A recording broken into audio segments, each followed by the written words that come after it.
Hola, yo soy Horacio Pérez y esto es Investigando la Investigación, un podcast donde investigamos cómo investigan los investigadores, tanto en la academia, industria, independientes. Todo ello mediante entrevistas y debates abiertos, técnicas y estrategias para mejorar todas las partes del proceso investigador y, no menos importante, opiniones abiertas que espero llamen tu curiosidad y te hagan también reflexionar.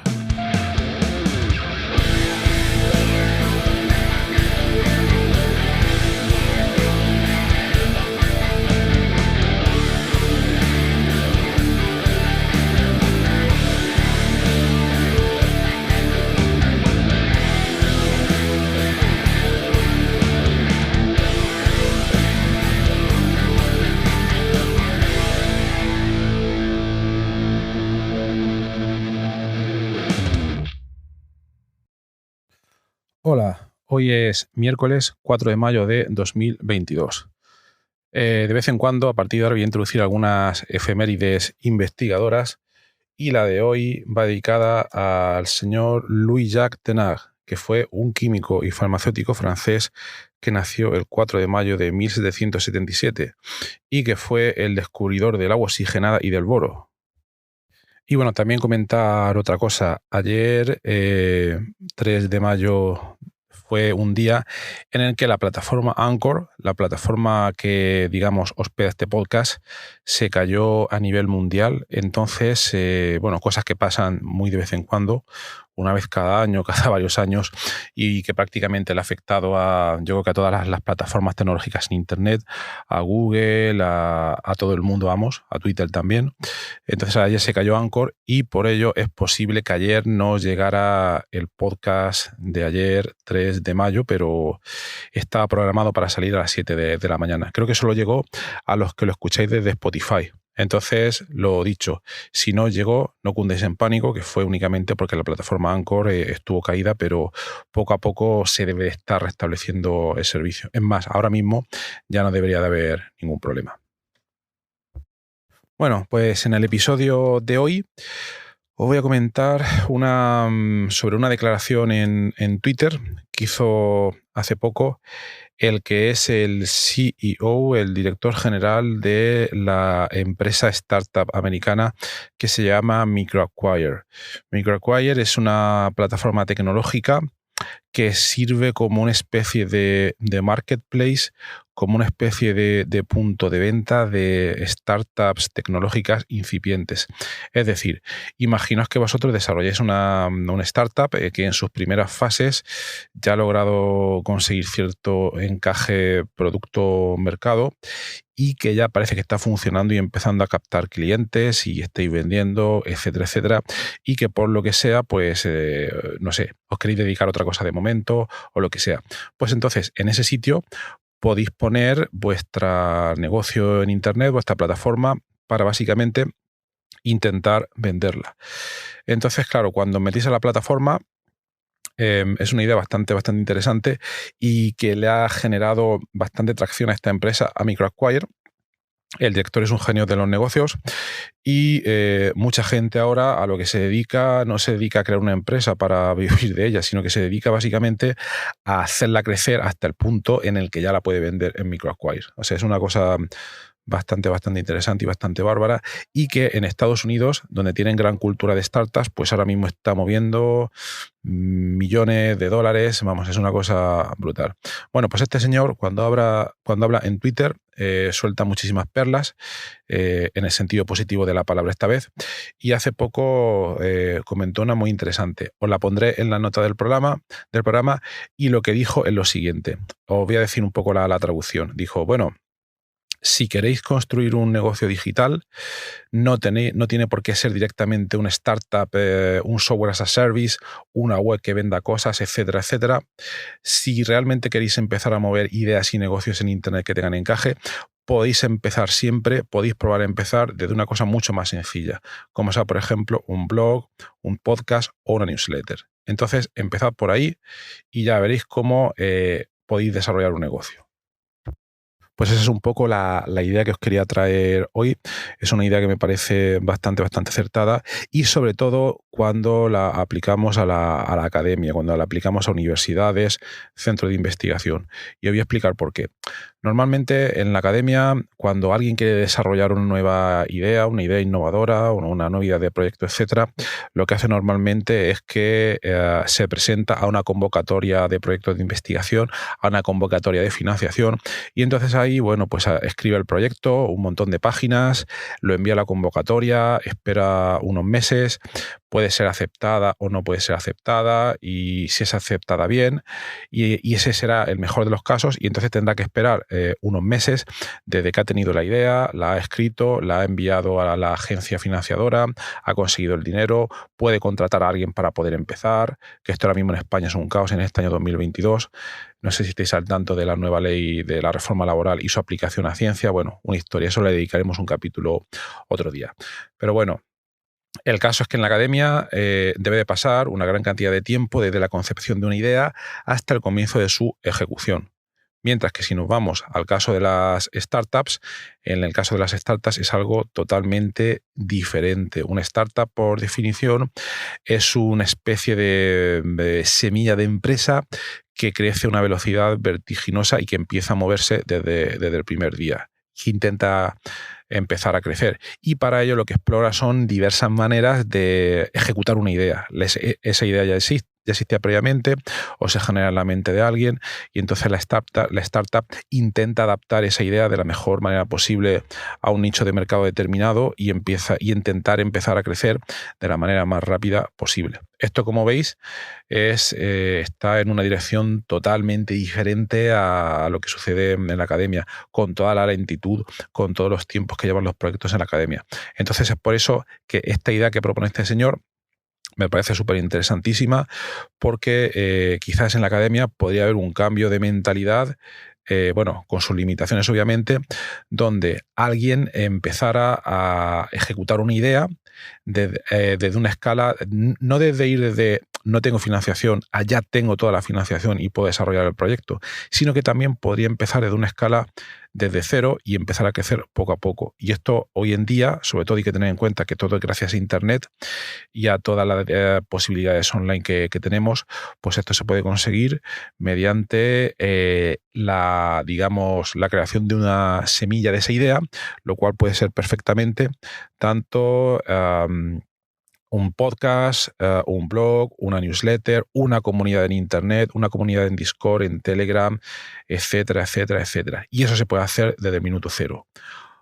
Lo importante es tener la capacidad, que no es una capacidad desmesurada, de mover ideas. Entonces, la recomendación aquí sería, imaginaos que tenéis esa idea de proyecto, quizás algunas partes de esa idea o las queréis guardar privadas para no dar pistas de lo que queréis desarrollar, pero si es una idea que no tenéis ningún problema en ponerla pública o parte de ella se pueden poner públicas sin ningún problema, la reflexión sería empezar a desarrollarla en abierto. Por ejemplo, podemos crear un blog, podemos crear un podcast, podemos crear una newsletter donde la gente se apunte o conecte para que os escuche y que vosotros empecéis a desarrollar esa idea, a contarla en diversos capítulos, en diversas entregas, etcétera, etcétera. Claro, aquí también es muy importante, que esto es algo que no se suele hacer en la academia, es que apliquéis una metodología también tipo Lean Startup y empecéis a escuchar a los receptores de esa idea.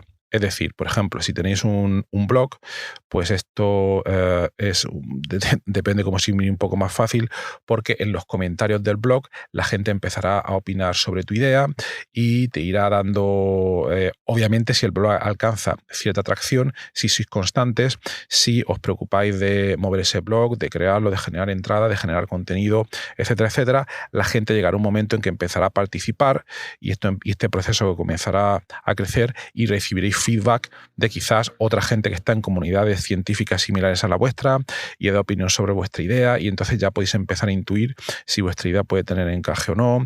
Quizás entonces podéis empezar a colaborar con ellos para desarrollar el proyecto en su mayor extensión, etcétera, etcétera. Ahí la verdad es que hay muchísimas posibilidades pero por algún motivo en la academia estas posibilidades no se tienen en cuenta, quizás porque hay una tendencia a fijarse solo en el paper y no salir de ahí. Entonces, no voy a poner más ejemplos, no quiero hacer este programa más largo, pero la sugerencia sería dar una pensada y cuando tengáis una idea de proyecto, empezarla. Obviamente también podéis echar esa convocatoria de proyecto, podéis empezar a pedir proyectos, etcétera, pero no olvidéis considerar que también podéis mover esa idea desde un germen mucho más pequeño, como haría una startup, pero a una escala mucho más pequeña, e ir creciéndola. También veréis como muy interesante y muy motivador cuando vais viendo que vuestra idea va llegando a la gente la va escuchando, o va dando pistas de lo que puede funcionar, lo que no puede funcionar. Y eso, la verdad es que está muy bien, es un proceso bastante satisfactorio y que además os puede servir luego por si os vais de la academia y al final queréis crear una startup. Este proceso de crear un blog, crear un podcast, una newsletter, puede ser una experiencia bastante positiva, que cuando en el día de mañana queráis crear una startup desde cero, ya tendréis un feeling de por dónde podéis tirar, porque conocéis el proceso de desarrollar vosotros un proyecto desde cero. Entonces, por finalizar, es una experiencia muy importante, la podéis dedicar, la podéis llevar a cabo sin que os consuma mucho tiempo, pero aquí la clave quizás sería, primero, ser optimista, mover esas ideas y sobre todo ser constante y trabajar día a día, dedicar un poco de tiempo a ella como un side project. ¿Vale? Bueno, pues ahí os lo dejo. A partir de ahora, algunos días, podéis seguir comentando sobre esta idea en nuestra comunidad de Discord, etcétera. Y si escucháis este podcast en Spotify, también podéis opinar, dejaré alguna pregunta relacionada con el podcast. La pregunta que voy a dejar hoy es, ¿tienes algún side project científico que estés moviendo en forma de podcast, newsletter o blog? Entonces, si miráis en Spotify, ahí podéis ver muy fácilmente cómo contestar y así vamos viendo qué surge de aquí, quizás podamos dedicar más capítulos, etcétera. La verdad es que me parece un tema bastante interesante. Bueno, pues nada, que tengáis un maravilloso miércoles, que no se vuelva a fundir Anchor y hasta otra.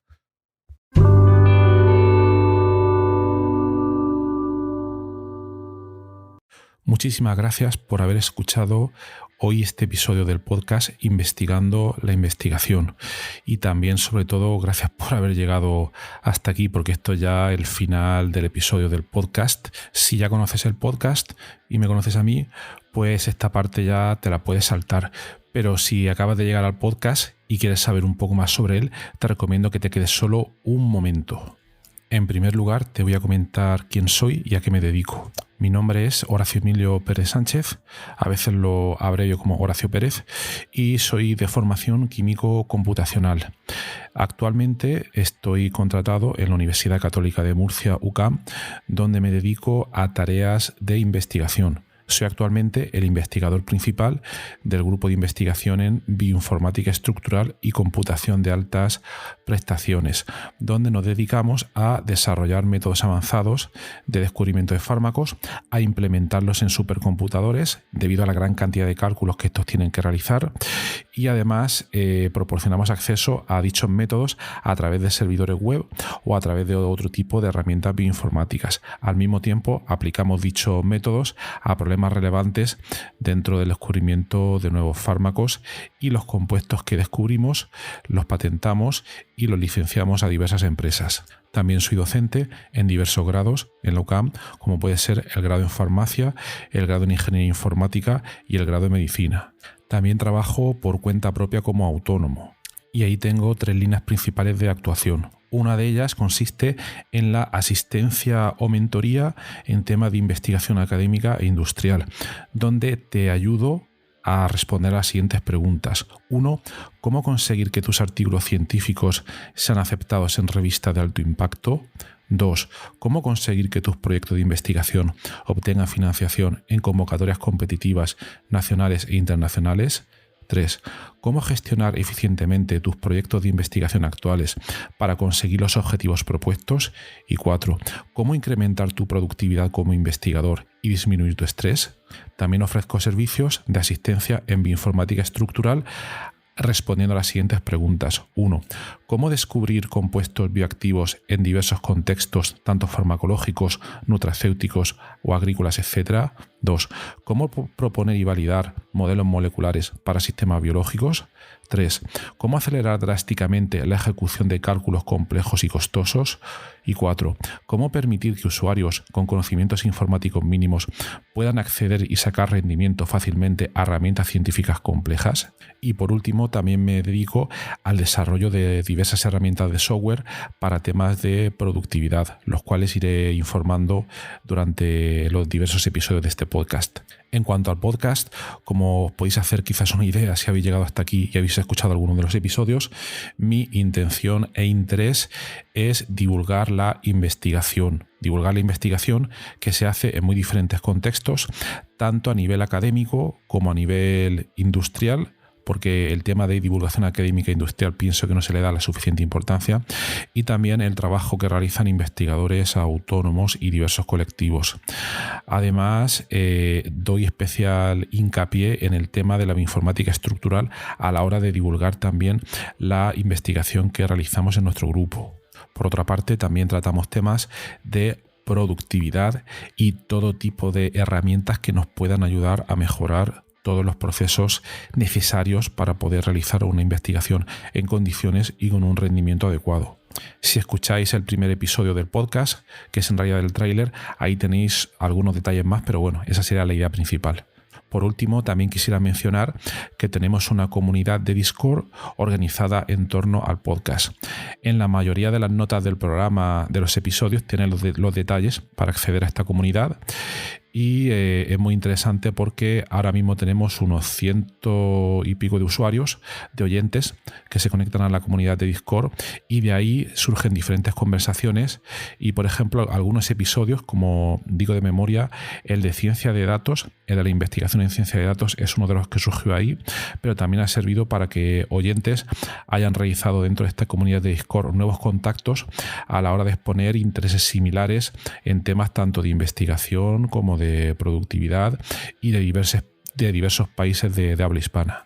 También me gustaría decirte que si te ha gustado el podcast, te agradecería muchísimo si lo pudieras sugerir a amigos, contactos que pienses les pueda llegar a interesar, o compartir a través de múltiples plataformas, ya sean las redes sociales, mensajería, WhatsApp, Telegram, Discord, etcétera, emails o cualquier otro medio. Asimismo, también ayuda mucho si en las diferentes plataformas donde se puede escuchar el podcast, como Spotify, Apple Podcasts, iVoox, etcétera, nos puede dar ahí 4 estrellas, 5 estrellas, etcétera, lo que tú veas necesario. Pues todo esto al final ayuda a que el podcast llegue a más gente. Y por último, si quieres ayudar a esta idea, si quieres ayudar al podcast económicamente, te agradecería que te suscribieras a la versión premium del podcast. Tienes los detalles en los enlaces de las notas del programa, o puedes ir directamente a Anchor FM/Horacio-PS y ahí tienes todos los detalles. Y bueno, aquí se termina esta outro del podcast, un poco larga, pero me parecía necesaria para todos aquellos que lleguéis por primera vez. Y nada, de verdad, muchísimas gracias por escucharme y espero que os interesen los temas y que todo este contenido pueda ser beneficioso para todos los que lo escucháis. Muchas gracias y hasta otro episodio.